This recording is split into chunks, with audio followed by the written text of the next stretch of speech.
लेकुराचे हित व हे मामुलीचे चित्त ऐसी कळवळ्याची जाती करीला भावेण प्रीती पोटी भार वाहे त्याचे सर्वस्व ही साहे ऐसी कळवळ्याची जाती करीला भावेण प्रीती तुका म्हणे माझे तुम्हा संतांवरी ओझे ऐसी कळवळ्या जाती करीला भावेण प्रीती पांडुरंगा करो प्रथम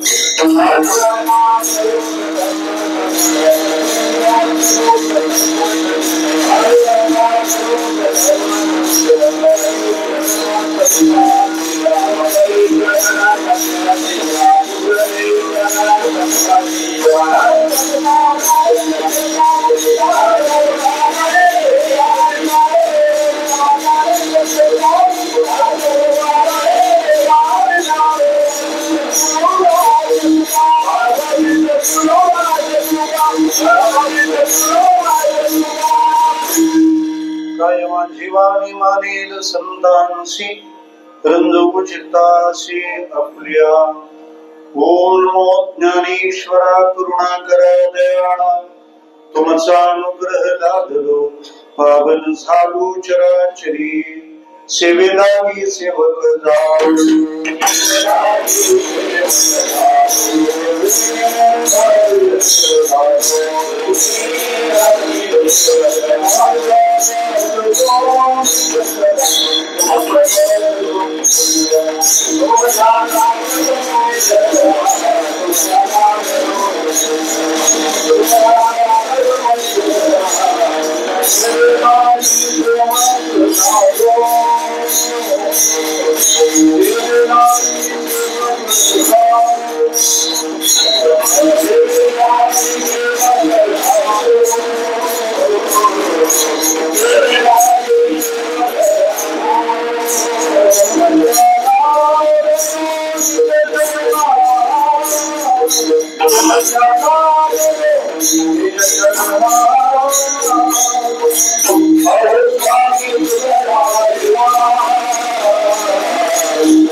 भगवान स्वरूप स्वर थोड़ा सा कमी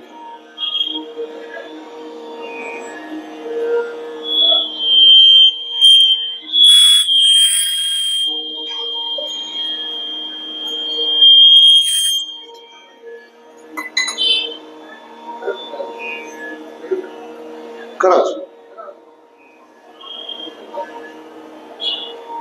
सर्व श्रोतृवृंदांच्या चरणारविंदी विनम्र भावाने वंदन करतो. कीर्तन सेवेकरिता आपल्या पुढे सादर केलेला अभंग जगद्गुरु तुकाराम महाराज यांचा वारकरी संप्रदायातल्या भजन आणि कीर्तन विश्वाचा तसा लाडका परिचित नेहमी गायला गेलेला आणि वारंवारितेमध्ये अग्रेसर असलेला असा अभंग आहे. या अभंगातून जगद्गुरु तुकोबाराय आपण ज्यांच्या संबंधी काही व्यवहार करायचा ठरवलेला आहे तो करण्या अगोदर तो व्यवहार आपण त्यांच्याशी का करत आहोत हे सांगताना हे जगाला मार्गदर्शन म्हणून उपयोगाला येईल याकरता गाथ्यात असलेला हा अभंग आहे.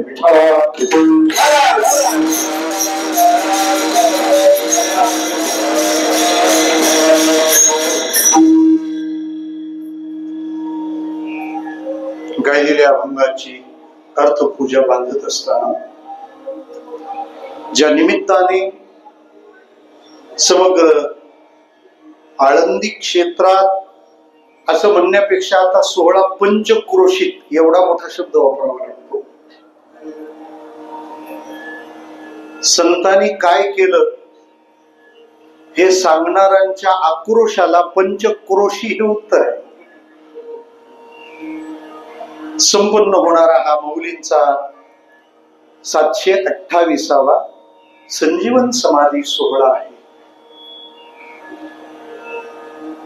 मला वाटतं ज्यांची समाधी जगाचा सोहळा झाला असे ते एकच संत असावे.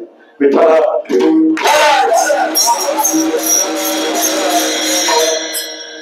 ती समाधीही संजीवन आहे आणि त्यामुळं त्या समाधीचा सोहळा पण संजीवन आहे. आणि तुम्हा सर्वांकरता हा सोहळा म्हणजे वर्षभरासाठी लागणारी संजीवनीच आहे. या ऊर्जेवर कित्येक जण कोणतीच शक्यता नसताना प्रत्येक क्षण आनंदाची अनुभूती घेत आहे. हे या सोहळ्याचे आपल्या सर्वांच्या जीवनावर असलेले ऋण आहे. भांडणं चालू असतात. भगवंत सत्य आहे पण जगत मिथ्या आहे. पण ज्ञानोबा मध्ये दंड थोपटून उभे राहिले. ते म्हणतात परमात्मा जर सत्य तर त्याची लीला असलेले हे जगत कसं काय असत्य. विठ्ठला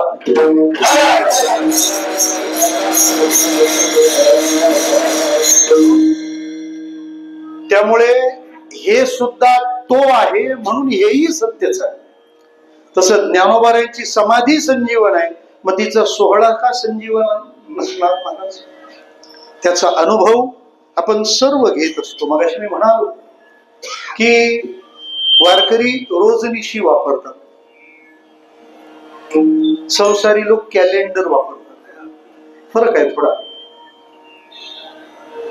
आम्ही रोजनिशी वापरतो कारण त्याच्यात लिहिण्याच्या वेळा 7 ते 9 आहेत. कोरोनाने 10 ते 12 वाढवले सकाळी. येन केन प्रकारेण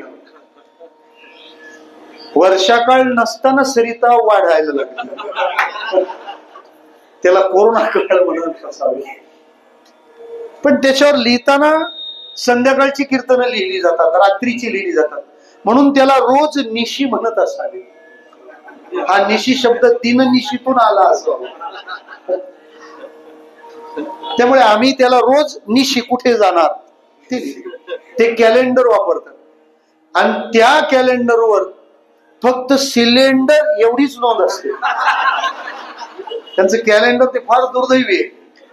त्याच्या महिन्याभराची पुण्याई एकच ओळी, सिलेंडर बदलला. विठ्ठला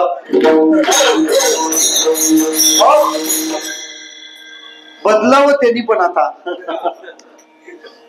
त्या रोजनिशीची प्राप्ती झाली की ह्या वारीत रोजनिशी घेतल्यावर ज्या तारखा नोंदवल्या जातात त्यात समाधी सोहळ्याची तारीख नोंदवली जाते. इतके दिवस हे ज्ञानोबारायांच्या सेवे करतात, ज्ञानोबारायांच्या सानिध्यात. कधी कधी असं वाटतं की आपण म्हणतो खरं की हा ज्ञानोबारायांचा सोहळा आहे, मला पटत नाही फार. ज्ञानोबारायांच्या सोहळ्याच्या निमित्ताने हा आपलाच सोहळा आहे. कारण आपणही आळंदीत असल्या असेपर्यंत आपण समाधीत नसतो असा क्षण नाही.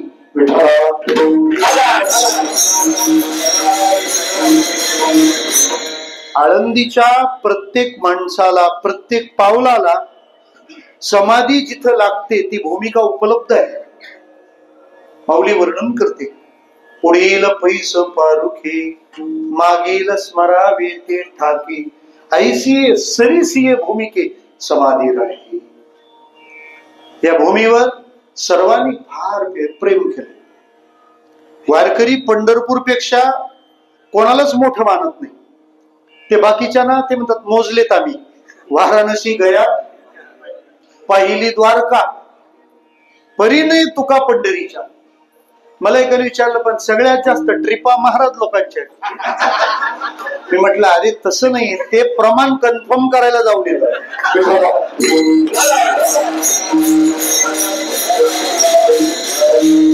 आपण काय आहोत ते मोजायला कधी स्केल तर पाहिजे ना, स्टँडर्ड काहीतरी मेजर तिथं माप लावून पाहिलं पाहिजे आणि खरंच पाहिलं पाहिजे. वारकरी संप्रदाय किती उदार हृदयी आहे. निदान बाकी संप्रदायाची मुखदर्शन तर घेऊन बघा ना काय हाल आहे.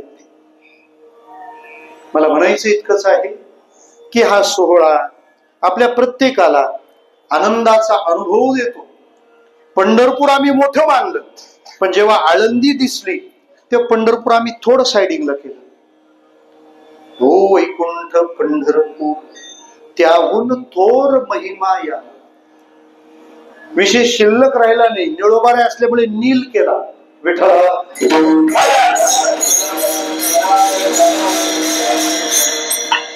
आणि पारनेरकरांसमोर नील केलंच पाहिजे ना. हा समाधीचा सोहळा आपल्याला त्या समाधीची अनुभूती देतोय, यात वादच नाही.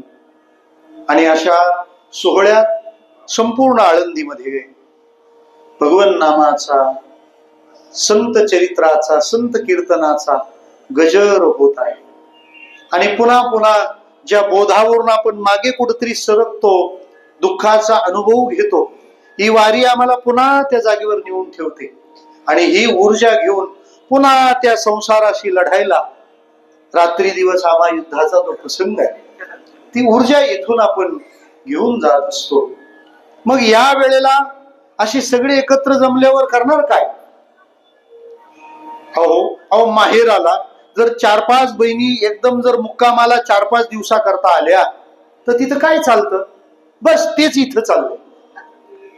ती तिचा अनुभव सांगते, ती माहेरचा गोडवा गाते. ती म्हणते नाही नाही नाही, माझं माहेर असं आहे. ती म्हणते तुला कळलं नाही, माझं माहेर असं आहे. तसं जिथे जमेल तिथं या सगळ्या माहेरवाशिनींनी एकत्र यावं आणि माझं माहेर कसं श्रीमंत आहे ते सांगावं. याला वारीतलं कीर्तन म्हणतो.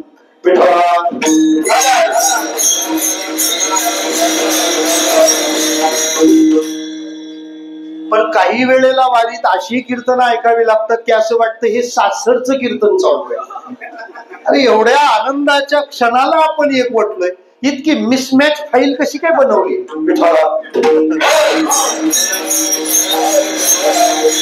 इथे येऊन कीर्तन करावं म्हणजे काय करावं? काय करू आवडीने वाद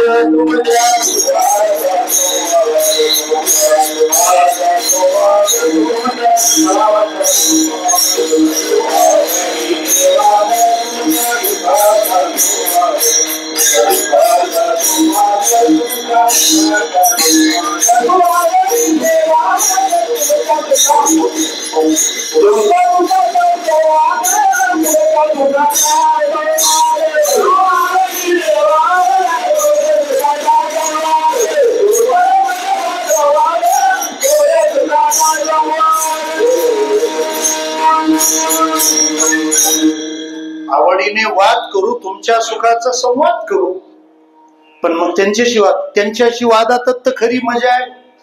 करिता स्वामी सवे वाद अधिक आनंद असा हा माऊलीशी संवाद म्हणजे हे कीर्तन आहे. आमच्या गणेश महाराज घोडके यांच्या संपर्काने या ज्ञानप्रसाद धर्मशाळेमध्ये निघोजकर हा सगळा परिवार याच्याद्वारा संचलित ही ज्ञानप्रसाद धर्मशाळा आणि या स्थानात संपन्न होणारा माऊलीचा समाधी सोहळा परमश्रद्धेय परमपूज्य गुले बाबांच्या चरण स्पर्शाने पावन आणि पुनीत झालेली ही भूमी आहे. त्यामुळे मी ज्ञान प्रसाद द्यायला नाही, घ्यायला आलोय.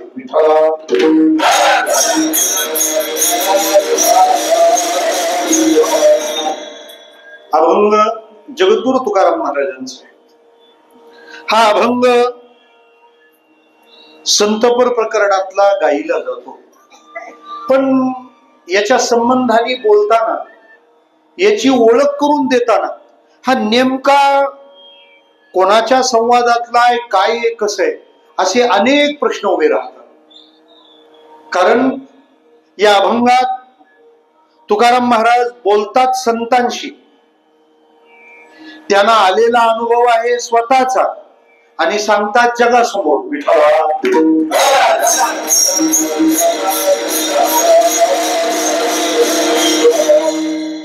काही वेळेला कळतच नाही नेमकं याचं स्वरूप काय, याचं धोरण काय, याला बसवावं कशात, हा गोंधळ सतत माजलेला राहतो. काही अभंगांमध्ये 2-2 भाव प्रतिनिधित्व करत असतात. म्हणजे थोडस कृष्णचरित्राकडे आपण जाऊन पहा. संत भानुदास महाराजांचा एक अभंग आहे, वात्सल्य भावाचा आहे. आमच्या भिवंडीला भाऊरायांच्या संस्थांमध्ये काकड आरती झाल्यावर शेवटी तो अभंग गातात आणि तेव्हा विठोबाला लोणी भरवलं जातं कृष्णाला. तू खायबा साखर लोणी माझी बाळा गा, तू खायबा साखर लोणी माझी बाळा गा, माझी बाळा माझी बाळा माझी बाळा माझी बाळा माझी बाळा गा, तू खायबा साखर लोणी माझी बाळा गा. याची 2 चरण यशोदा माता म्हणतात अशा अर्थाची आहे, आणि शेवटची 2 चरण भानुदास महाराज स्वतः बोलतात अशा अर्थाची. पहिली 2 चरण आहेत चकीर भोरा बिटी दांडू, रंगीत गोट्या बेगडा चेंडू खेळून खेळ. दुसरं चरण आहे 9 लक्ष गायी गडी, वाट पाहती यमुना थडी. मैया सांगते कृष्णाला एवढे वाट बघतायत, जा हे साखर लोणी खा आणि निघ. तिसरं चरण आहे बाळ मुकुंद खातो लोणी, कौतुक पाहे नंद राणी. अभंग तिच्याकडून निघाला. आता भानुदास महाराज निरीक्षण नोंदवतात, एवढं सांगितल्यावर लोणी खाल्लं कृष्णाने, मैया बघते, एवढ्यावर थांबत नाही. ते म्हणतात आता तू खाल्लं ना, त्यातलं थोडं आम्हाला दे. भानुदास विनंती करी, प्रसाद द्यावा बा श्रीहरी, त्रिभुवन पाळा. त्रिभुवनाचं पालन करणाऱ्या प्रसाद देऊन माझं पालन कर.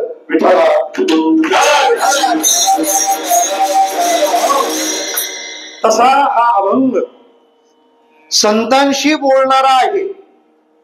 तर मग तुकाराम महाराजांनी संत यांच्यात झालेला संवाद महाराजांनी जगासमोर मांडलेला आहे असं आपल्याला दिसतं.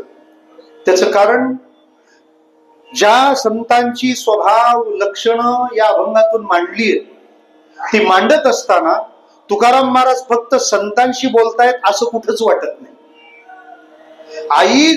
आईचं चित्त जसं लेकराच्या कल्याणाचा विचार करतं, निर्लोभ प्रीती धारण करणारी ही कळवळ्याची जात आहे.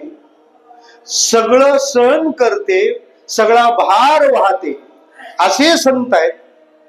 आणि अशा संतांनो मी माझं ओझ तुमच्यावर टाकतोय.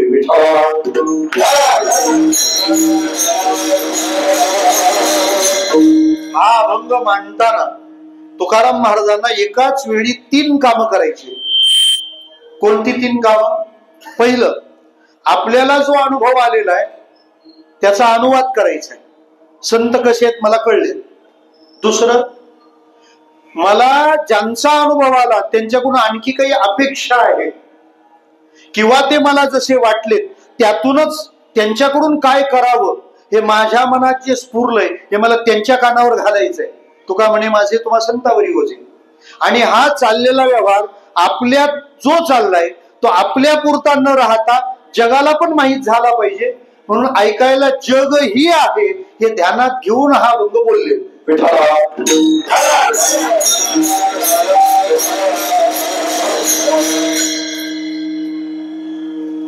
जगाला संत कळले पाहिजेत हा तुकाराम महाराजांचा अट्टहास आहे.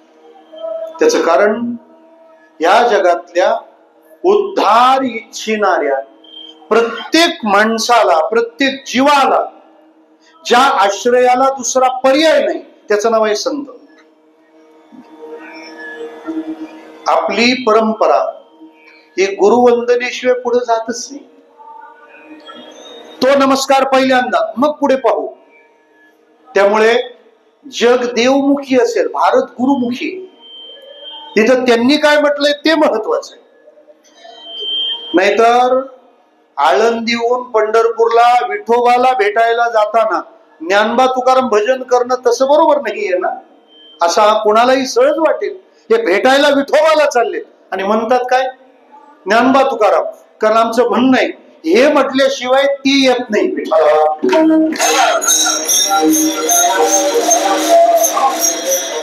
आणि आम्ही संतमुखी असलो पाहिजे, गुरुमुखी असलो पाहिजे, हे देवमुखातलं म्हणणं आहे. ज्ञानोबा तुकाराम भजन हे कोणत्या भजनीबुवांनी शोधलेलं नाहीये. विटेवरचा पांडुरंग खाली उतरून भजन करत होता. बरं पंढरपूरकरांना ती सापडला व्हिडिओ, अरे हा नाचतोय आणि नाचताना ज्ञानोबा तुकाराम म्हणतोय. त्यामुळे आम्ही गुरुमुखी आहोत. आम्ही संत शरणागत आहोत, याला पर्याय अजून निघालेला नाही. आमच्या मुंबईच्या लोकांनी शास्त्री महाराज गुरुपौर्णिमेला गुगलची पूजा केली. म्हटलं हा गुगळे महाराज यांना कुठं सापडला? गुगळेच होतो ना, GLE. त्यांनी त्याचं एक्सप्लेनेशन फार छान केलं. ते म्हणतात गुगलच आमचा गुरु आहे. का? टाईप करा, सर्च मारा, विकिपीडिया प्रेझेंट आहे, जे पाहिजे ते. मी म्हटलं तरी पण गड्या गुरु लागतोच ना, तर कशाला गुरु पाहिजे? म्हटलं टाईप करून सर्च मारल्यावर पाहिजे ते देतो, तो गुगल आहे हे खरंय, तरी गुरु लागतो का?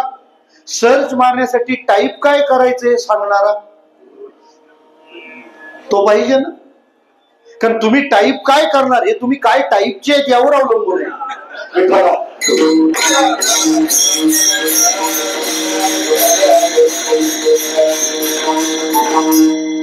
त्याला वळसा घालताच येत. सद्गुरु वाचून सापडे ना सोय, धरावे ते पाय आधी आधी. संत शरणागतीला पर्याय नाही. संत म्हणतात, बरं गंमत अशी आहे, उद्धार झाल्याशिवाय प्रत्येकाचा राहणार नाही, प्रत्येकाचा मोक्ष होईलच, कुणीही काळजी करू नका, असं म्हणणाऱ्या संतांनी सांगितलं की तो उद्धार संत सेवेने, संत भेटीनेच होईल, अन्यथा नाही. संत कधीच नकारात्मक बोलत नाही, पण या जागी तो नकार त्यांना मांडावा लागला. उद्धाराची ठाव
संताचिया चरणा विन्मुख तया भाग्यहीना उद्धारासी ठाव नाही.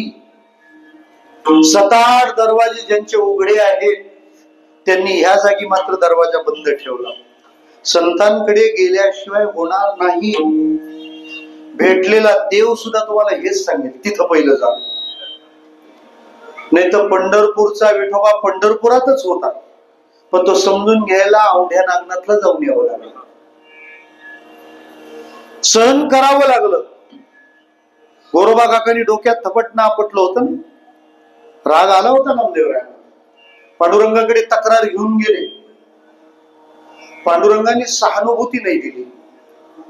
मोठ्यांच्या दरबारात एखादा अपमान झाला तर सहानुभूती गोळा करण्यापेक्षा सुधारणा करावी.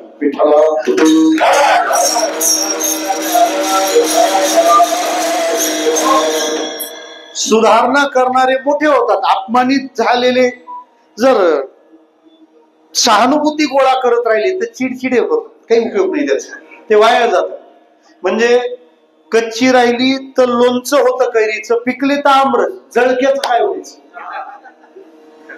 आणि गुरुदारामध्ये ते झालंय ना, आपण त्याच्याबद्दल विचार केला पाहिजे, आपण त्याच्या संबंधाने भाव ध्यानात घेतला पाहिजे. काय केलं पाहिजे आपण? विठ्ठला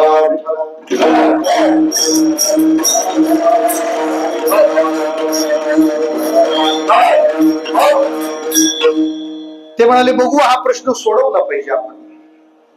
खरं तर वाईट वाटलं होतं, एवढा मी जवळचा पांडुरंगाच्या, माझ्या डोक्यात फटका बसला.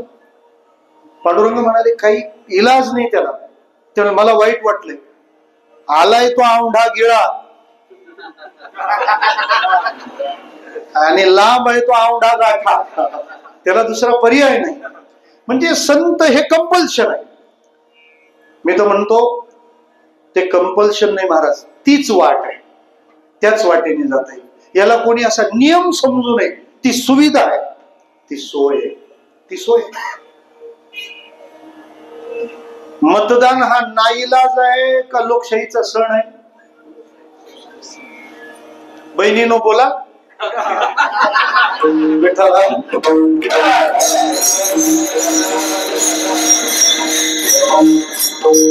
वेड्या बहिणी चांगलंय. नोव्हेंबरचे ऑक्टोबरात येत असतील आणि बिनधास्त घ्या, अजिबात काळजी करू नका. पैसे कोणाचे? आपलेच आहेत. कर कोणी भरलाय? मग कर आहे तर डर कशाला? आणि आपण कर काय कर न भरणाऱ्यांसाठी भरलाय का?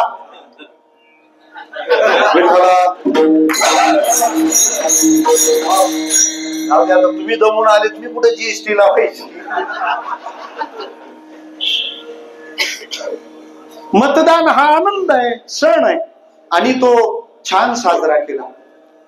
आणि लक्षात घ्या, महाराष्ट्रातल्या सगळ्या लोकांनी मान्य केलं की लोकशाहीतली कर्तव्य सुद्धा लोक तरच पार पाडतील जर कीर्तनकार ती सांगेल. आमच्या कोणत्याच कीर्तनकाराने कोणाला मतदान द्या हे सांगितलेलंच नाही, कोणाला मतदान करा सांगितलंच नाही. फक्त एवढंच सांगितलं की मतदान करा. बाकीच्यांनी ध्यानात घ्यावं की एवढं सांगितल्यावर तेवढं झालंय, अख्खं सांगितलं तर काय होईल? विठ्ठल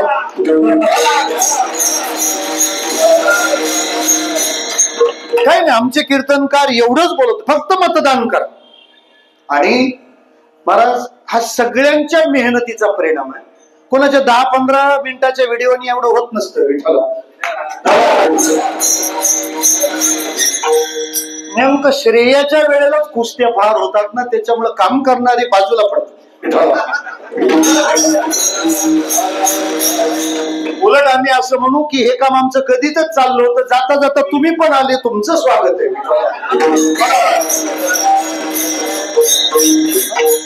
म्हणायचं काय, कर्तव्य पार पाडलं, कर्तव्य पार पडलं. मग त्याला कोणी अडचण मानलं का? नाही मानलं. उलट सण म्हणून आम्ही तो साजरा केला, आम्ही तो संपन्न केला. तशी संत ही कटकट नाहीये, संत ही अडचण नाहीये, संत हा नियम नाही, संत हा प्रतिबंध नाही. मी तर म्हणतो संत ही ह्या जगातली उद्धाराची सगळ्यात सुलभ सोय आहे. आणि माणसं त्यांनाच दचकतात, ही केवढी मोठी अडचण आहे.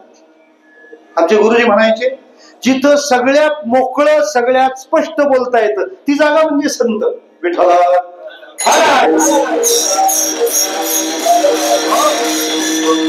त्या संतांप्रती जनसामान्यांच्या मनामध्ये अप्रूप निर्माण झालं पाहिजे.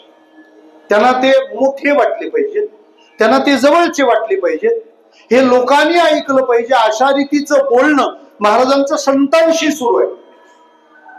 काही वेळेला कोणीतरी दोघे एकमेकांशी बोलतात, पण ते तिसऱ्याला बरंच काही सांगून जात. घराच्या मालकीनबाई शेजारणीला सांगतायत हल्ली किराणा जास्त लागतो, त्याचा अर्थ सुनबाई जास्त जेवते.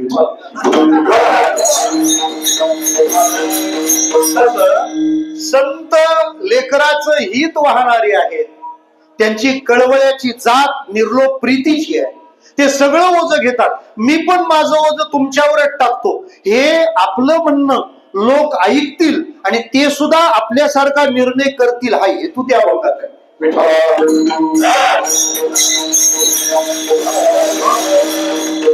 कारण तुकाराम महाराज सेल्फिश नाही, जगद्गुरु आहेत. सगळ्या जगासाठी त्यांची प्रत्येक कृती आहे. मग कसं सांगावं लोकांना की जेणेकरून त्यांच्या मनात संतांविषयी आदर तयार होईल, संतांविषयी प्रेम तयार होईल. संत त्याला मोठे वाटलेच पाहिजे, संत त्याला महत्वाचे वाटले पाहिजे. हा एकच उद्देश आहे सगळ्या अभंगांचा. मी म्हणेन किंबहुना कोणताही अभंग तुम्ही जर अर्थाच्या शेवटच्या निकषापर्यंत जाऊन जर तपासला तर त्या अभंगाचा अर्थ जगताना तुम्हाला एखाद्या संताकडेच जावं लागतं. अभंग कोणत्याही प्रकरणातला असो, तो उपदेशपर असो, संतपर असो, पंढरीपर असो, करुणापर असो, प्रकरण कोणतंही असो, ते प्रकरण घेऊन यांच्याकडे यावं लागतं. हे प्रकरणच असं आहे.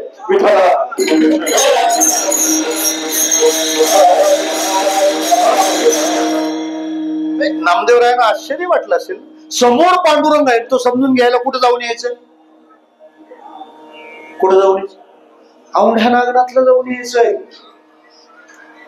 काय कमाल आहे, काय गंमत आहे.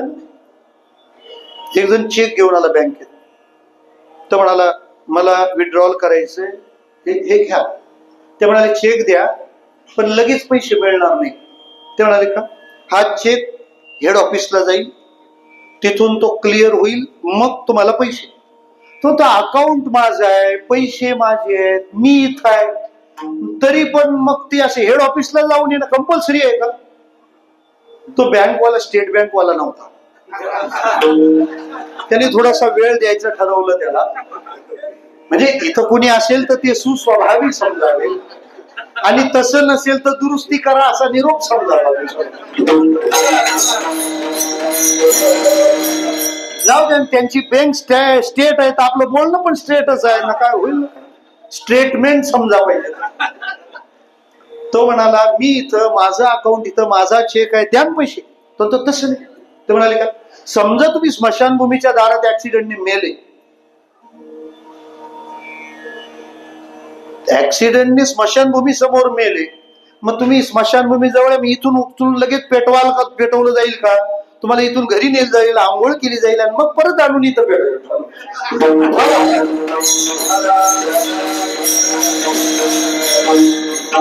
ती प्रोसेस तशीच आहे.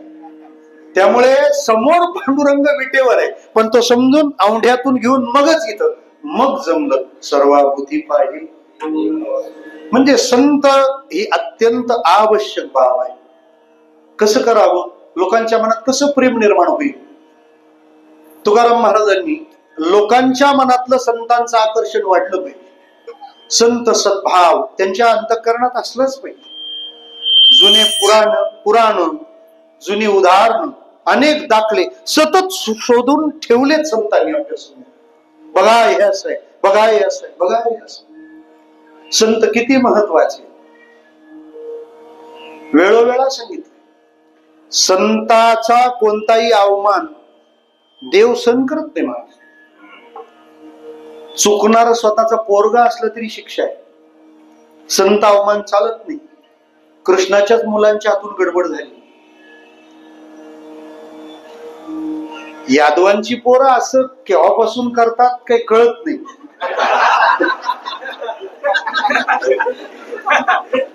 तुम्ही कृष्णाचे, पण रामाला एवढा विरोध का? जय श्रीराम म्हणायला एवढं जीवावर येतं, तरी रामाला एवढी दया आली, बाबा चला कृष्णाचा माणूस निवडून आणू आपल्या गावात.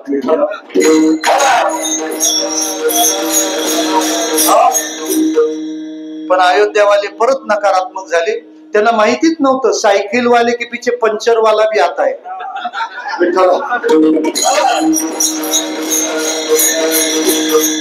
एवढे लांब फेकले पाहिजे ना, कंदील घेऊन गेला तरी दिसले नाही पाहिजे, मग हत्तीवरून मिरवणूक काढू. त्या सांबाला साडी नेसवली, त्यांनी पोटावर चिरगुट बांधलं, आणि दिसले एक संत. विचारलं तुम्हाला सगळं कळतं, मग हिला काय होईल सांगा? ते महाराज म्हणाले अरे अरे अरे, तुमचे वडील कसे आणि तुम्ही पोरं कशी, काही कळतं का? तुमच्या वडिलांच्या आमदनीमध्ये एक साधू आला होता, एक साधू आला, गरीब होता. तुझ्या वडिलांनी पाद्यपूजा केली, त्यांची पाणी आणायला एकाला गोमती नदीवर पाठवलं होतं, पण कृष्ण भगवान तेवढी पण वाट पाहू शकले नाही. देखी सुदामा की दीन दशा, करुणा करके करुणा निधी रोए, पानी परात को हात छुए नहीं, नैनन के जल से पग धोए. डोळ्यातल्या अश्रूंनी अभिषेक सुदामेच्या चरणाचा, सोन्याचा गाव बक्षीस दिलाय. तुमच्या वडिलांचं इतकं संत प्रेम होतं, आणि तुम्ही पोरं अशी. 2-2 साधू मेले तरी तुम्हाला तपास नाही. अरे याचे परिणाम होणार आहेत. हे भविष्य सांगून ठेवलं होतं. संतासिक शोभवी कोण्याही प्रकारे त्याचे बरे नोहे विधानसभे नाही तिन्ही लोकी.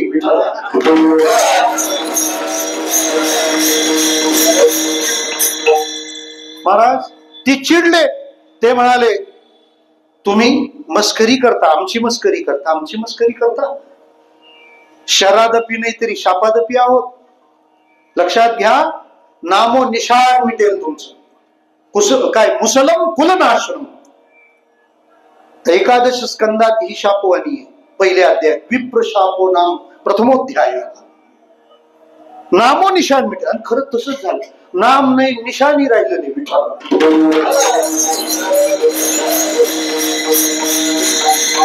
आता उजेड करून शोधावं लागतं मला काय म्हणायचं आहे.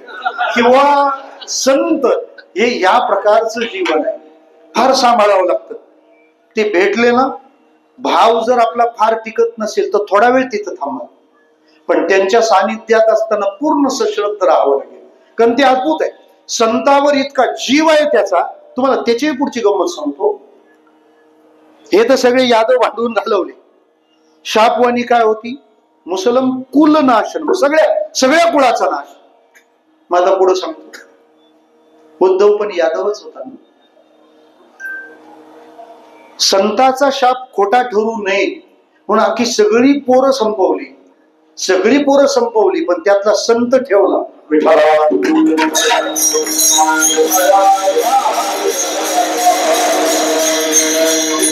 म्हणजे साधूचा अवमान होतो. सगळे संपतात, सगळे संपतात. फक्त वाचवलं कुणाला? उद्धवाला. तेव्हाच्या विठ्ठला. म्हणून संत फार सांभाळावे लागतील, फार काळजी घ्यावी लागेल संतांनी. दुसरा पर्याय नाही. आता आले त्यांनी पण हे ध्यानात ठेवावं. नाही तर परत 29लाच वीर खोदायला घेऊ नका. मला म्हणायचं इतकंच आहे की ते संत यांना प्रिय वाटले पाहिजे. बरं ते गोड वाटतील असे अजिबात नसतात, अजिबात नाही. आम्ही गमतीने म्हणत असतो देव बरा, त्याची स्तुती केली का तो काही पण करायला तयार होतो. पण हे स्तुतीपासून नेहमी दूर असतात. यांना कसं काय खुश ठेवा. देव प्रेम करील तुमच्यावर, त्याचं काहीतरी काम अडलेलं आहे म्हणून. आणि तसंच आहे, त्याचं आपल्यावर प्रेम आहेच कुठं. तो आपल्याला रक्षावया अवतार नाही घेसी, तो फक्त धर्म रक्षावया. तो आपल्याला सांभाळतो असं वाटत असेल तर गैरसमज आहे. तुम्ही तुमच्यात जो धर्म सांभाळलाय तो सांभाळायला तो तुम्हाला सांभाळतोय. तो बाकीच्यांना सांभाळतो का विचारा. भजन न करणाऱ्याला ठेवतो का आनंदी. करा सर्वे आनंदाची प्रॉपर्टी ही फक्त भजन करणारा आहे. आनंदाचा शिदा सगळ्यांना भेटतो, पण समाधान हे फक्त भजन करणाऱ्याच्याच नावावर आहे. त्याचं सरकार सारखं नाही. सरकारवाल्यांना चालतं सबका साथ सबका विकास. देवाचं तसं नाही. जिनका साथ उनकाच विकास.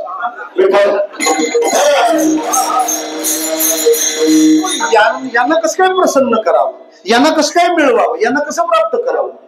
लोकांच्या मनात यांच्याविषयी आकर्षण निर्माण पहिलं करावं लागेल. कारण हे स्तुती आपले जो खोटेपणा दंभ यात तर ते न गुंतणारे आहे. या व्याख्याच तिथं चालत नाही. यांना सांगूया आपण, यांच्या मनात ओढ निर्माण करूया. आणि मला वाटतं ना, जोड देण्यापेक्षा ओढ द्यावी. जोड आणि ओढ फार फरक आहे. लोखंडाला लोखंड जोडावं लागतं, जोडलं जातं. आणि चुंबकाकडे लोखंड ओढलं जातं.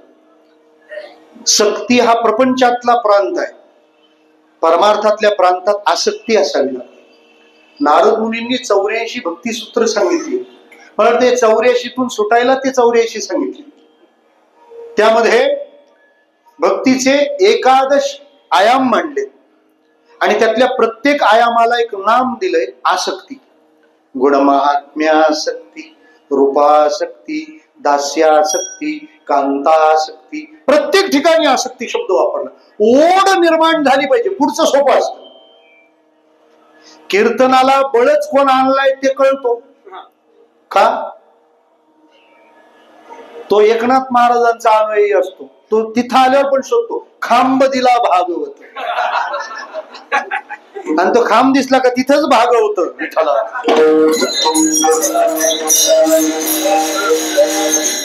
महाराज म्हणतात ते काहीच कामाचे नाही. बलात्कारी जरी आणला कथेसी, निद्रा घे लोडाशी टेकोनिया. ओढच निर्माण झाली पाहिजे, आम्हालाच जावं असं वाटलं पाहिजे. मग काय सांगावं संतांचं यांना की त्याने हे प्रेम निर्माण होईल. आणि महाराज प्रेम निर्माण करायला श्रवण हा उपाय सगळ्यात चांगला. प्रेम, भगवत प्रेम असेल, अध्यात्म प्रेम असेल, ते 4 मार्गाने निर्माण होतं.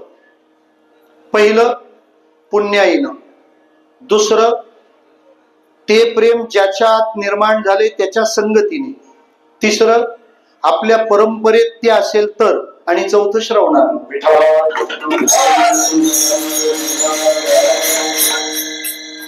श्रवण ऐकलं की प्रेम निर्माण होतं. मग काय ऐकवलं पाहिजे? महाराजांनी 3 गोष्टी ऐकवल्या.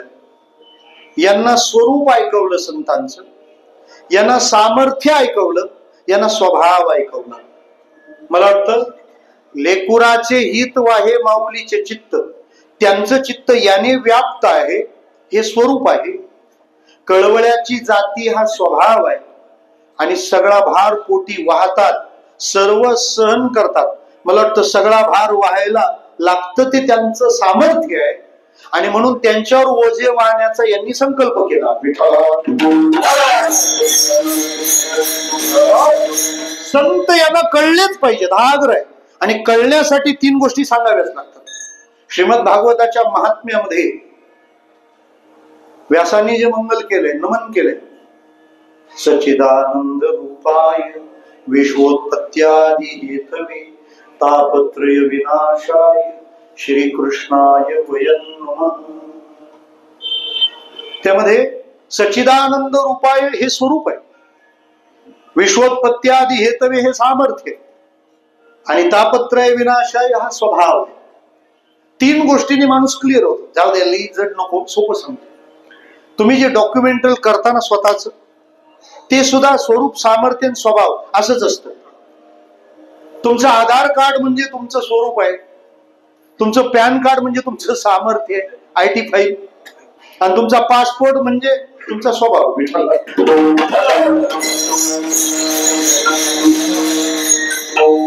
तुम्ही फेसबुकला किती चांगले फोटो टाकले असले तरी तुमचं आधार कार्ड हेच तुमचं स्वरूप आहे. ईश्वराने सौंदर्याचा अभिमान जगात कोणालाच राहू नये, त्याकरता ही अभिमान मुक्तीची मोहीम आखली. एवढा डिजिटल जमान्यात भंगार कॅमेरा सरकारला दिलं. हो, किती शृंगार करून या फोटो भंगारच. माणसं लग्न जमावताना तो कधीच पाठवत नाही कुठंच फोटो. स्वरूप आहे ते तुमचं, जे आहे ते. तुम्ही काय आहात, तुमच्या जवळ किती आहे सामर्थ्य. IT फाईल ITत मिरवता आली पाहिजे. आम्ही एवढा टॅक्स भरतो बघा, एवढा कर भरतो आम्ही, एवढी संपत्ती आमच्याकडे आहे. सामर्थ्य मांडलं जातं. आणि स्वभाव, पासपोर्ट, तो असल्याशिवाय आपल्याला पलीकडे जाता येत नाही. रोहिंग्यांकडे कोणता असतो काय माहिती.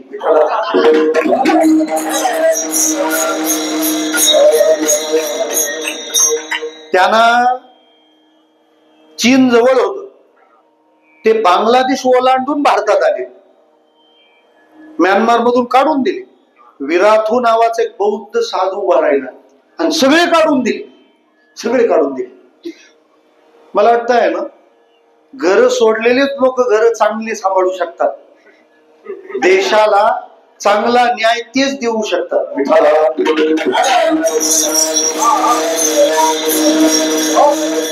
एक साधू उभा राहिला आणि त्याने देश दहशतमुक्त केलं. अहो, ते नरभक्षक आहे. दिल्लीत तर इतके राहतात, काय करावं. खरं तर झाडू हा सफाई करण्यासाठी, पण झाडूच साफ करावा लागेल पहिले.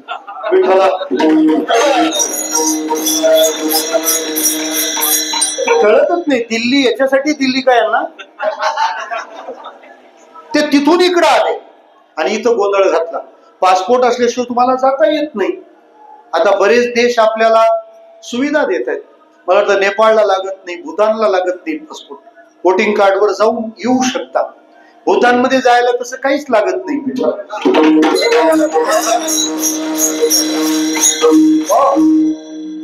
त्याला पारपत्र म्हणतात, पासपोर्ट. बरं, ते काढताना पोलीस व्हेरिफिकेशन लागतं. म्हणजे जर तुमच्यावर गुन्हा दाखल असेल तर तुम्हाला ते मिळत नाही. तुम्हाला ते सिद्ध करावं लागतं की नाही हा माणूस सुस्वभावी. आता ते ओळखीचे असल्यावर काही सुविधा असल्यास मला ते माहित नाही, पण ते मात्र द्यावं लागतं. याच्यावर गुन्हा दाखल असेल तर हा बाहेर पाठवून चालत नाही. हा परदेशात घातक आहे, हा इथंच राहायला पाहिजे. तरी एवढे बाहेर कशी काय गेली हे मात्र काही कळलं नाही. कळलं अख्खी कराची भरून ठेवली. पंतप्रधानांना सांगायला पाहिजे, एवढी कामं केली आता ही कामं पण करायची का?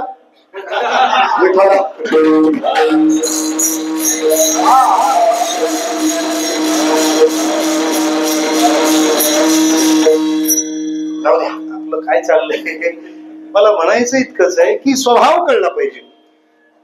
संत कळले पाहिजे. ते सांगताना त्यांचं स्वरूप, त्यांचा स्वभाव आणि त्यांचं सामर्थ्य सांगितलं पाहिजे. म्हणून महाराज या अभंगाद्वारे बोलू लागले. पण हे सगळं बोलताना एक अडचण येऊ लागली की संत हा कळण्याच्या दृष्टीने फार अवघड विषय. ज्या गोष्टी कळत नाहीत त्याच्यातला सगळ्यात टॉपमोस्ट सब्जेक्ट असेल तर संत. त्याच्याशिवाय ते झाल्याशिवाय ते कळत नाही अशी ती गोष्ट आहे. काही बाबी यश आहे का तिथं गेल्याशिवाय त्यांचं आकलन नाही. विद्वानेव विजानाति गुरुविम प्रसव नाही वंद्या विजानाति गुरुविम प्रसव वेदना. तुम्ही तसं झाल्याशिवाय तुम्हाला ते जाणता नाही येणार. आणि संत कळण्यासाठी तम संतच व्हावं लागेल. तुका म्हणे अंगे व्हावे ते आपण, तरीच महिमान येईल कळू. यांना जो विषय समजवायचा आहे तो विषय यांना समजत नाही. बर, जे समजत नाही ते समजलं पाहिजे असंच आहे. म्हणजे समजलं पाहिजे असं आहे पण समजत नाही. पण समजवावं कसं हे महाराजांना समजले. समजलं ना विठ्ठला?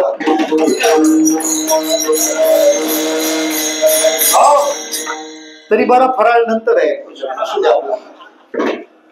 जे समजलं पाहिजे ते समजत नाही आणि समजवलं पाहिजे असं तर समजलंय. म्हणून जे समजलेलं नाही ते समजावण्याकरता ज्यांना समजत नाही त्यांना जे समजलंय त्यातून जे नाही समजलंय ते समजवण्याचा प्रयत्न म्हणजे हा अभंग आहे.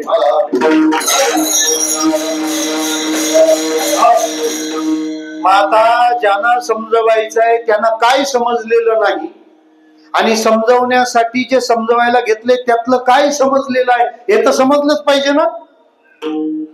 ज्यांना समजवायचंय त्यांना काय समजत नाही संत. बरं, मग त्यांना जर समजवायचं आहे तर त्याचाही नियम आहे.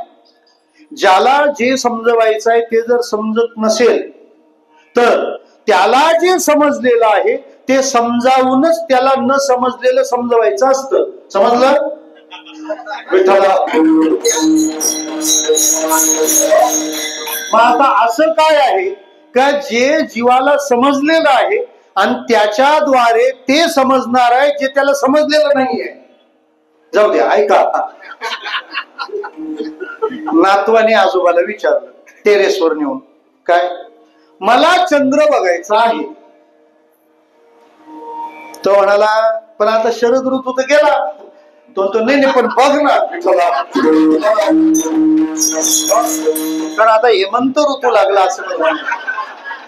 बरं, कोणत्याही ऋतूला जायचंय वर्षा ऋतूकडे. आता वर्षा आणि शरद हे वेगळे ऋतू आहेत.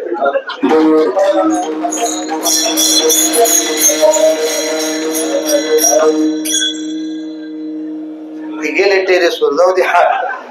गेल्यानंतर म्हणे मला चंद्र बघायचंय. आजोबा म्हणतात तुला चिंच दिसते? चिंच. त्यांनी सांगितलं ते भारताच्या उत्तरेला. अरे चिंच नाही, चिंच. चिंच. हा, ते म्हणाले हा दिसली. म्हणजे काय हे काय झाड आहे ना? उजव्या बाजूची फांदी दिसते म्हणे. हा, ते हलते. त्याची ती डहाळी दिसते का? म्हणे हो. तिथं पानाचा झुपका हलताना दिसतो वाऱ्याने? म्हणे हो. त्या झुपक्याच्या बाजूला जे पांढरं पांढरं दिसतं ना, तो आजचा चंद्र आहे. मला काय म्हणायचं, समजवायचा होता चंद्र, समजला नव्हता चंद्र. चंद्र समजलेला नाही, पण चिंचेचं झाड समजलंय ना. म्हणजे ते चिनार आहे असं नाही समजलं. विठ्ठला हे राखीव आहे, असू द्या. हे चिंचेचे झाड. मग चिंचेचं झाड तर दिसलं ना तुम्हाला. तो पहा, चंद्र समजला पाहिजे, नाही समजत, पण चिंचेचं झाड तर समजलंय ना. मग जेव्हा जे समजत नाही ते समजवायला समजलेलं आहे ते वापरावं. याला शाखा चंद्र न्याय म्हणतात. शाखेच्या आधाराने चंद्र दाखवला. तस तुम्हाला संत समजले पाहिजेत, कळले पाहिजेत. नाही संत कळत नसू दे, पण व्यवहारी माणसाला आपल्या नातेसंबंधातली आई तर कळते ना.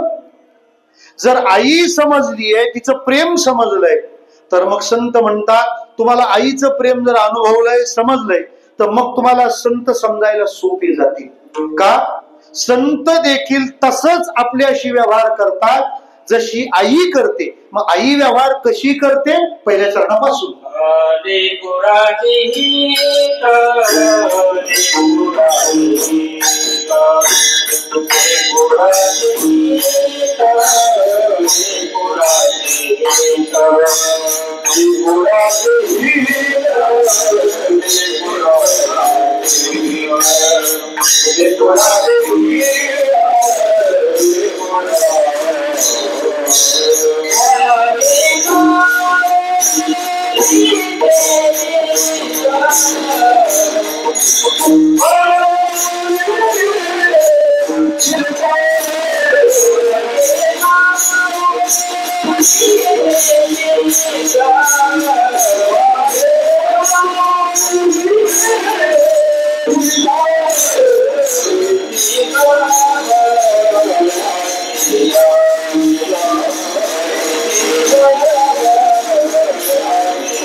तुम्हाला व्यवहारात आई माहिती आहे ना. नाते संबंधामध्ये अगदी अनन्य हे उदाहरण मांडताना संतांना प्रत्येक वेळेला ती आठवली आहे. किंबहुना धनुर्धरा जो मातेची आहे उदरा, तो मातेचा सोयरा केतुला. उपमा वापरलेली आहे ती. तिथं ते उदाहरण मांडून दिले महाराज, कल्पना येण्याकरता. कारण ते व्यवहारात आपण पाहतो. तुकोबाराय म्हणतात, जसं आईचं चित्त सदा सर्व काळ त्या बाळाच्या भल्याच्याच विचारामध्ये राहत, आमचे संत तसे. जनसामान्यांचा उद्धार, त्या उद्धाराची तळमळ, हे ज्यांच्या हृदयाचं जणू स्वरूप लक्षणच आहे. त्याचं स्वरूप काय तर हेच, फक्त तळमळ. त्या तळमळीच नाव ज्ञानोबा आहे.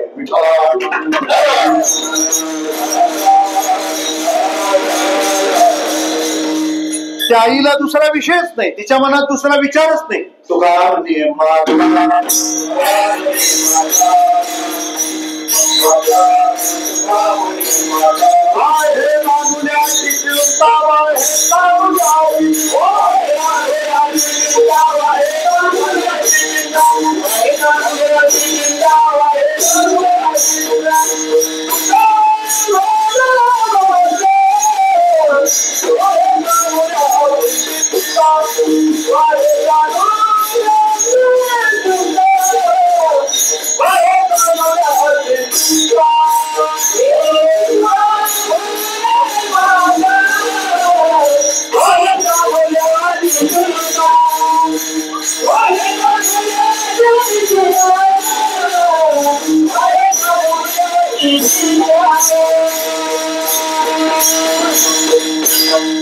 मातेची या चित्ती अवघी बाळकाची व्याप्ती. माऊली म्हणजे काय? ज्या मनामध्ये विश्वाचं आर्त प्रकाशित होतं ना, ते मन म्हणजे ज्ञानोबा आहे. विश्वाचे आर्त, ती भावना, ते स्वरूप म्हणजे संत. रायगड पाहिला असेल आपण. किती जण गेलेत रायगड किल्ल्यावर? रायगड पाहिलं? या योग्य वयातच बघा. विठ्ठला फार लेट वगैरे होऊ नका. निवडणुका आल्यावर सगळेच जातात तिकडे, तसं नको. तारुण्यात बघितलं पाहिजे. विठ्ठला रायगड बघायला तारुण्य पाहिजे. आपण बघायला गेलो लोकांना कारुण्य येते कुठं पडला तर. रायगड बघण्याचं पण एक वय आहे. त्या रायगडावर अर्थात ऐश्वर्य होत. ते प्रत्येक प्रांतातल्या माणसाला विचार करायला लावणारी ती जागा आहे. खालची कोकणातली एक गृहिणी दूध घालायला यायची गडावर, आणि तिचं ते काम आवरून ती निघायची. दुर्दैव त्या दिवसाचं तिचं ते दूध घालण्याचं काम त्यात विलंब झाला, आणि विलंब झाल्यानं ती भराभरा भराभरा सगळं आवरायला घेतली. घाई करावीच लागते ना. आता 8:45ला पहिलं चरण म्हणजे किती घाई करावी लागेल. तरी बरी ती गवळण होती. हा अभंग आहे.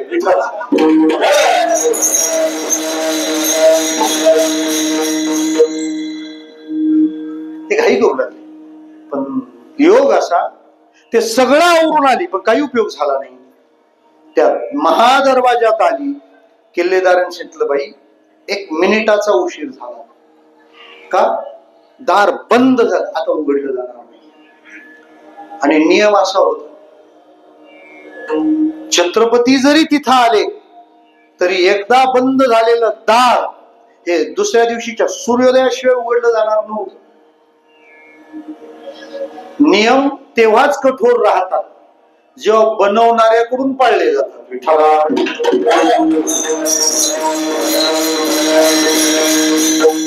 गाजराच्या पुंग्याना लाईफच नाही. वाजली तर मग बघू काय. ते नियम होता तो.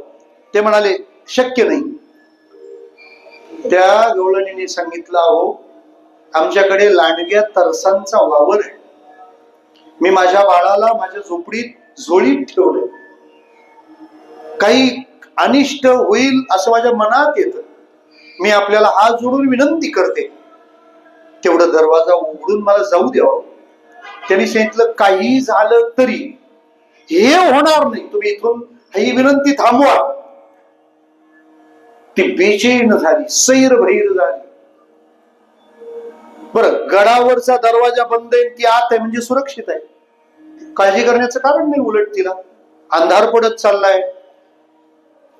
तिचा जीव तिथं राहीना, तिला ते करमेना. ती सुरक्षितता तिला तुरुंग वाटू लागला. का? पोरग झोळीत आहे. शेवटी कुठून काही मार्ग मिळतो का म्हणून तिचा शोध सुरू झाला. हिरकणी नावाचा एक चित्रपट आला होता, पाहिलं आपण? चांगलं पाहण्याच्या सवयी लावल्या पाहिजेत. त्यांचे संस्कार आपल्या कल्याणाचे आहे. आणि दुर्दैवाने या गोष्टी कुठेतरी कोपऱ्यात पडतात. आणि आखा महाराष्ट्र 3 महिने बाईगच म्हणतो. नक्की काय?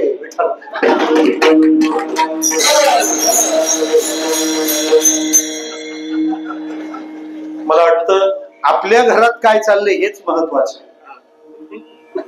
त्यांच्या घरात बुक्कीट टेंगळ येतात, ते तुम्हाला काय कामाचे? लोकांचा जगण्यावरचा बुद्धीवरचा विश्वास उडायचे दिवस आले.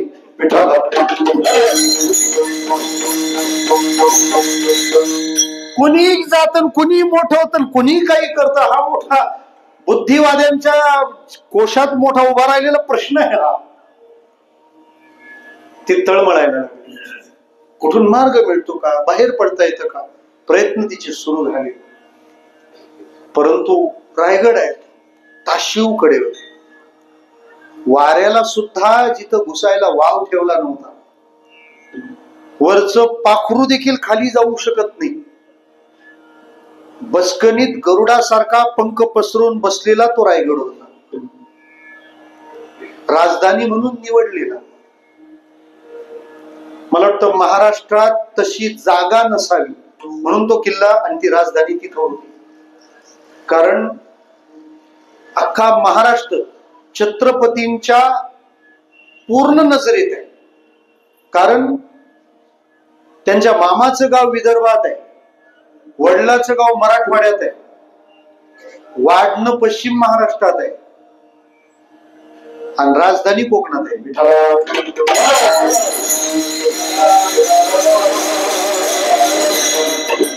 मामाचं गाव शिंदखेड राजा बुलढाणा, वडिलांचं गाव वेरूळ घृष्णेश्वर वेरूळचे भोसले, वाढणं पुण्यात लाल महाल आणि समाधी रायगड. त्यामुळं मला असं वाटतं काय जिजामाता समाधी पाचाडलाय ती राजमाता नाही, ती राज्यमाता आहे. ती राज्यमाता सगळं महाराष्ट्र तिच्या पूर्ण नजरेखाली तिचा विस्तार त्या मातेचा असा. शोधलं नाही काही सापडत. उशिरा तिने एक जागा काढली महाराज आणि तिथून काही वेळेला धैर्याने उड्या टाकत, कुठे प्रयत्न करत आणि अशा उड्या मारत, कुठे गुडघे फुटतायत, कोपरं ढोपरं फुटतायत, परंतु त्या स्थितीत ती मात्र उतरून घरी पोहोचली. आपल्या लेकराला उराशी कवटाळलं, त्याच्यावर प्रेमाचा वर्षाव केला, वात्सल्य रसाचं अगदी पारणं फिटलं. तिथे सूर्योदय झाला आणि हा जो किल्लेदार होता याने शोध सुरू केला की काल सूर्यास्ताच्या वेळेला जी एक गवळण दरवाजा उघडा सांगायला आली होती ती आता दिसत नाहीये. सगळा किल्ला त्याने शोधला, त्या दरबानाला ती काही सापडली नाही. मात्र दुसऱ्या दिवशी दूध घेऊन येताना दिसली. मग मात्र त्याच्या डोक्यात चक्र सुरू झालं. आघटित दिसल्यावर विचारांचं चक्र सुरू होणं हे बुद्धी जिवंत असल्याचं लक्षण.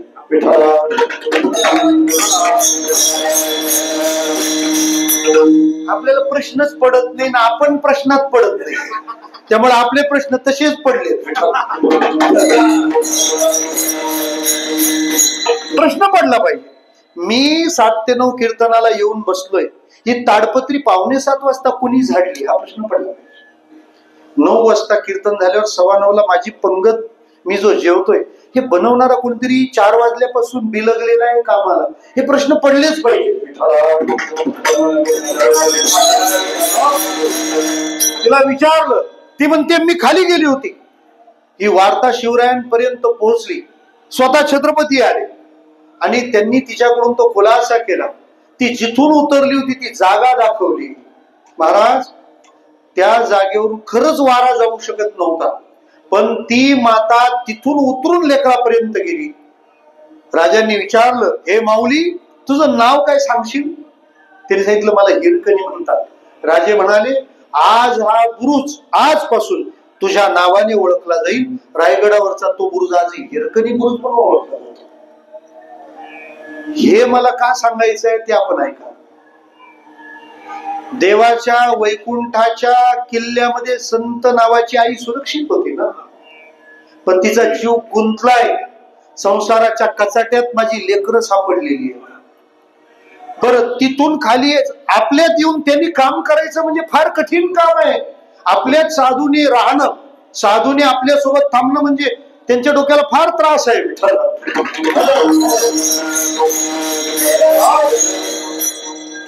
फार दिवस काढतात संत आपल्यासोबत, फार कठीण. त्या नाशिकला एक साधू होते, दामोदर महाराज, खेडगाव, एकदम जहाल. ते एक वाक्य सांगायचे, संडासात बसा पण संसारिकात बसू नका.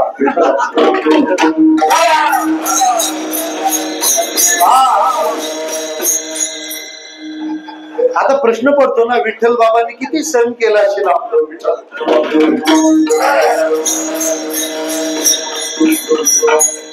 आम्ही कीर्तनाला गेलो का तो तिथून म्हणतो, हा 7-12, मी 7-9 वाला आहे, मला 7-12 कशाला.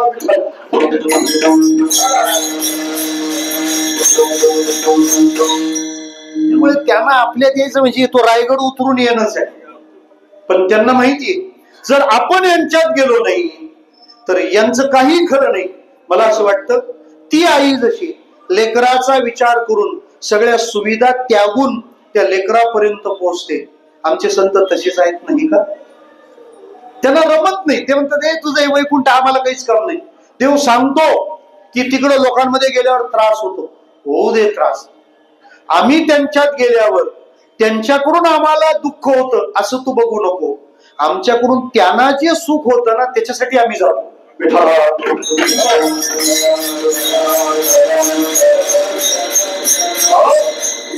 आणि त्यांच्या येण्याचं किती सुख आहे आपल्याला, मी तुम्हाला सोपं सांगतो. देव सुखरूप आहे, कम ब्रह्म खम ब्रह्म, यो वै भूमा तत् सुखम नाल्पे सुखमस. तो सुखरूपच आहे, काही वाद नाही. असा दुसरा कोणीच नाही. सुखरूप आहे इथे तुझे कोणच, तो सुखरूप आहे, आनंद रूप, बरोबर आहे. संत कसे असतील, जो मूळ स्वतः सुखरूप आहे त्याला पण ज्यांच्या सोबत सुख वाटतं त्यांचं सुख कसं असेल. संत डायरेक्ट म्हणतात हा जो आमची कामं वगैरे करताना दिसतो ना तो काही सेवाधारी वगैरे काही नाही, आमच्या बरोबर मजा वाटते. संतांचे सुख झाले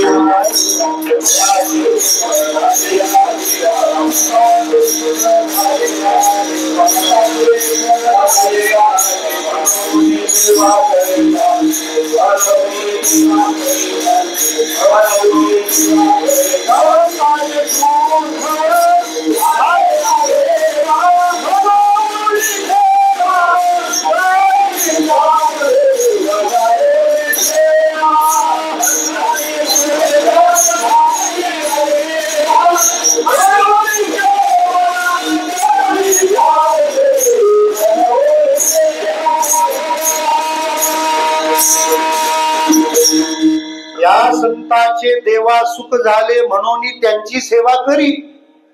मग मला कधी कधी असं वाटतं की सुखरूप असलेल्या देवाला पण यांचं सुख इतकं जाणवतं. खर तर एका सुखातल्याला दुसऱ्या सुखाचं काही जाणवणार आहे, पण ते सुद्धा जाणवण्या इतकं आहे. तर आम्ही दुःखात पडलेले आहोत, आम्हाला संतांनी नुसतं बघितलं तरी होणारं सुख किती असेल. पाण्याचं महत्व बद्रीनाथ वाल्याला कुठं सांगतात, ते जैसलमेर विठ्ठला.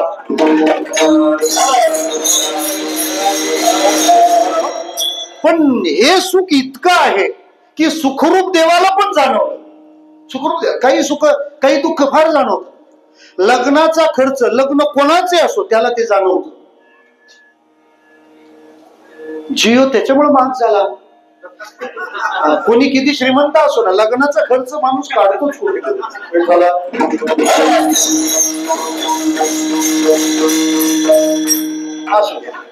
देव सुखरूप आहे पण संतांचं सुख जाणवतं.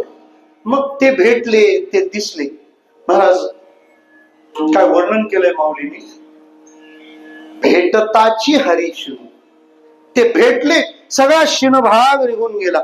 सांगा ना, माऊलीच्या समाधीवर डोकं टेकवल्यानंतर त्या माणसाला तिथं मुलाखत घेऊन विचारा तुला काय पाहिजे आता, काय म्हणेल होतो, तर तू काय देणार आहे आता, जगातली सगळ्यात मोठी श्रीमंती आता माझी.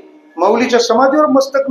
अहो, एकादशीच्या दिवशी आषाढीला पांडुरंगाच्या चरणावर ज्याने मस्तक टेकवलं त्याला तुम्ही काय देणार आहात. तो तर एसटीनच गेलेला असतो.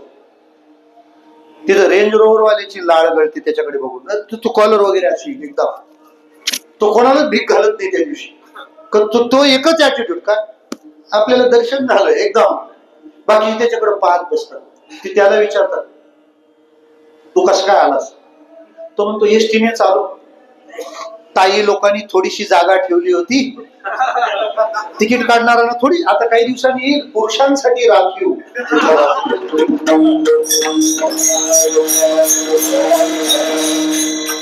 तुम्ही त्याचा पूर्ण लाभ घ्या. 50च्या पुढच्या माऊल्यांनो घरी थांबायचंच नाही. आळंदी पण किती तिकीट भरावं लागतं गणेश, किती हाफ तिकीट किती चांगलं आहे. पण आपण फिरतच राहायचं. फिरत राहिल्याने सासू सुखी, सासू फिरत राहिलेली सून सुखी. सुखी संसाराचं रहस्य आहे.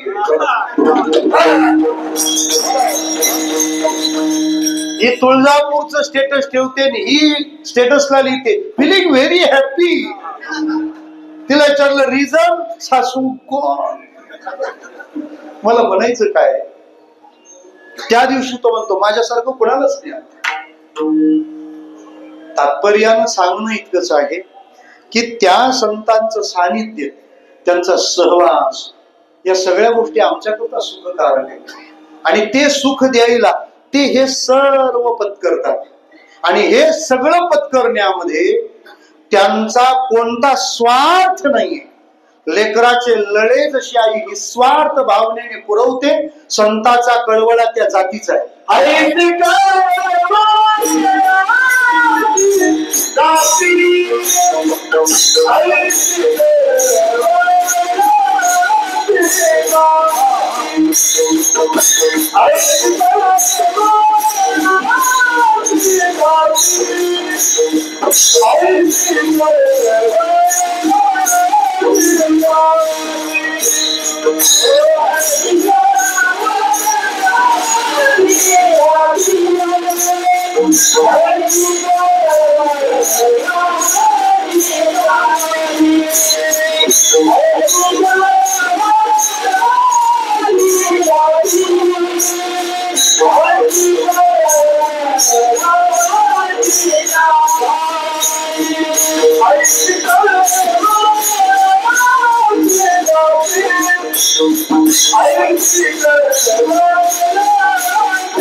भैरवी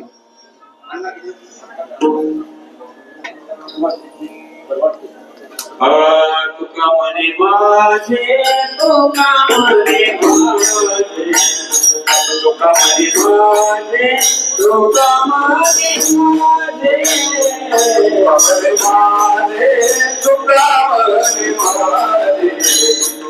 तुका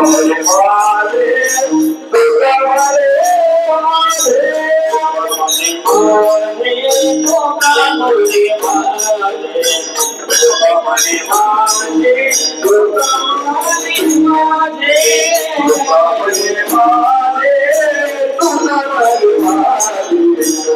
तुका म्हणे माझे, तुका म्हणे माझे,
कोणताही स्वार्थ नाही, ही निर्लोभ प्रीती करणं, हा कळवळा संतांनी जो धारण केला.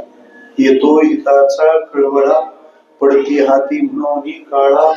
हे सगळं करताना समाजाने केलेले अनंत अपराध पोटात घालावे लागतात. किंबहुना मुक्ताबाई सारख्या संत त्याची जाणीव करून देतात. काम करणाऱ्याला सहन करावा लागतो. योगी पावन मनाचा, साही अपराध जनाचा. आणि असे तुम्ही आहात म्हणून मी महत्वाचा निर्णय, हे सगळं ओझ मी तुमच्या खांद्यावर टाकायचं ठरवलंय. कोमटे ते करा माझी, भार बुझे तुम्हासी. जबाबदारी तुमच्यावर दिली. खर तर आपण संतांवर जबाबदारी सोपवणं म्हणजे ज्ञानेश्वरी आणि गाथा जसं सांगेल तसं आपण वागणं. त्यातले आमचे निर्णय आता संपले. आता आमचं जगणं, आमचे गुरुजी म्हणायचे, आम्ही ज्ञानेश्वरी वाचली नाही, आमच्या गुरु महाराजांच्या रूपानं ती लाईव्ह ज्ञानेश्वरी बघितली. त्यांचं चालणं, बोलणं, बसणं, बघणं हे ज्ञानेश्वरीनुसार होत. आणि लक्षात घ्या, प्रत्येक देशाची राज्यघटना भिन्न असते, पण जगाची आदर्श राज्यघटना म्हणजे ज्ञानेश्वरी आहे. Ideal constitution of world. आणि तिला घटना म्हणतात. कोणतीही घटना घडल्यावर जी बदलावी लागत नाही. इतक्या घटना घडल्यावर ज्ञानेश्वरीतला बदल अशी घटना अजून घडलेलीच नाही. लिहिताना ती अशी लिहिली आहे. मला वाटतं तो वाचनाचा ग्रंथ असेल, पारायणाचा ग्रंथ असेल, पण हे सगळं करून तो जगण्याचा ग्रंथ आहे हे विसरता कामा नये. आणि त्या अंगाने चालावं. माऊली आपल्याला स्वानंद साम्राज्याचे चक्रवर्ती बनवून ठेवतील यात किंतु परंतु नाही. आणि तो विचार देणारी ही संत मंडळी इथले मार्गदर्शक आहेत. आपल्या सर्वांच्या माऊली प्रेमाच्या दर्शनाने मन आनंदित झालं. आमच्या भगवान बाबा संस्थानचे तागडगावचे महंत अतुल महाराज शास्त्री आहेत, महेंद्रजी महाराज आहेत, आणि आपण सर्व गोड गळ्यानं नेहमी जुनी साथ करणारी ही गायक वादक मंडळी, आणि आपण सर्वजण आपला आळंदीचा निवास आपल्या सर्वांकरता माऊलीची अनुभूती देणारा ठरो, नामाचं ज्ञानेश्वरीचं प्रेम वाढवणारा ठरो, अशा सद्भावनेसह आपल्या सर्वांच्या उपासनेला, आपल्या श्रद्धेला अत्यंत विनम्र भावाने वंदन करतो आणि माझ्या शब्दांना विसावा देतो. विठ्ठल